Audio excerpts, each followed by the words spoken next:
Kim Pao, ayaw paawat sa pamamayagpag. Nasungkit ang Herman Moreno Power Tandem Award.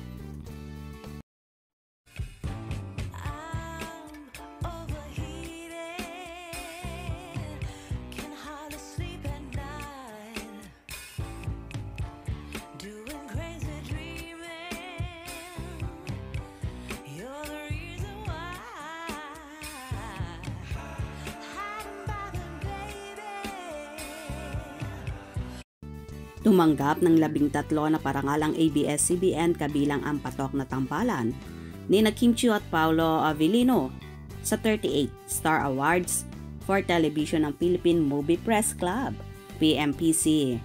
Nasungkit naman ang FPJ's Batang Quiapo ang Best Primetime TV Series na parangal. Big winner din si Kim Chiu at nauwi nito ang Best Drama Actress na parangal para sa Linlang at Female Star of the Night. Tinanggap naman ni Piolo Pascual ang Best Drama Actor na tropeyo para sa Pamilya Sagrado pati na rin ang Male Star of the Night na parangal. Kinilala naman si Janine Gutierrez bilang Best Drama Supporting Actress para sa Lavender Fields at Female Celebrity of the Night. Samantala, pinarangalang Best Variety Show ang top rating noontime show na It's Showtime habang tinanggap ni Ann Curtis ang Best Female Host na parangal. Ginawaran ang veteranong journalist na si Kabayan Noli De Castro ng Best Male Newscaster para sa kanyang husay sa pagbabalita sa TV Patrol. Mag-guest pa sa show ni Kuya Germs nung ako'y nagsisimula.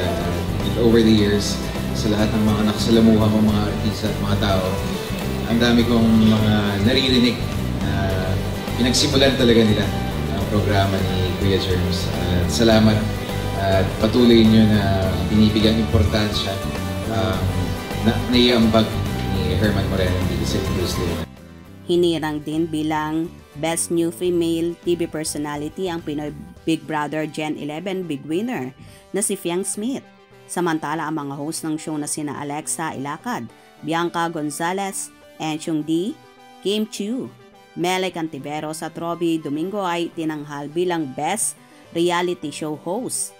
Binigyang pagkilala rin ang nakakakilig na tambalang Kim Pao ni Kim Chiu at Paolo Avellino at tinanggap ang Herman Moreno Power Tandem Award. Samantala patuloy naman sa pag-abante ang Bilyonaryo News Channel na humakot din ng mga parangal sa Star Awards for TV. Ang programang agenda sa pangunguna ni Corina Sanchez Rojas at Pinky Webb ay nakakuha ng Best News Program Award. Natanggap din ni Corina ang parangal na Best Female Newscaster habang kinilala naman ang programa ni Pinky na On Point bilang Best Public Affairs Program. Si Marie Lozano rin ay tinanghal bilang Best Lifestyle Host para sa Lifestyle Lab, habang si Anton Ross naman ay nasungkit ang Best Sports Host para sa programang The Scorecard. Samantala, nananatiling nakatuon ang BNC sa pag-abot sa mas malawak na audience sa parehong tradisyonal at digital na platform. Ang Bilyonaryo News Channel ay napapanood sa free-to-watch television channel na Beam TV 31, Cable Television na Sky Cable 33, Signal Channel 24, Converge 74, digital media na Signal Play at official social media pages sa Facebook at YouTube.